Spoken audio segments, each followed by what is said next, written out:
Bismillahirrahmanirrahim. Assalamu alaikum, dear students of class 1. Me, Samra Rashid, your science teacher here in BFC Nushair Rose. Dear students, how are you? I hope you all will be fine. Dear students, welcome back to our science class. Dear students, today we are going to revise exercise number 1, 2, 3 and 4. Okay, on book page number 34 and 35.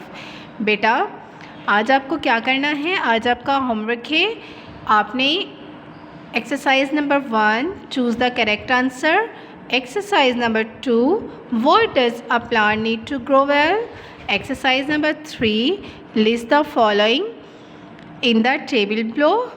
Okay, exercise number 4 is mark the sentence with true or false.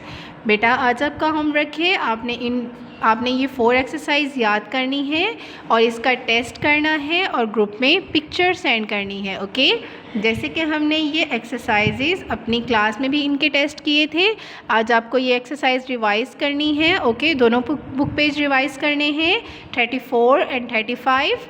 इनका test करना है और picture send करनी है. Okay students, we will be continue our next class tomorrow. Okay, thank you, अल्लाह हाफिज़.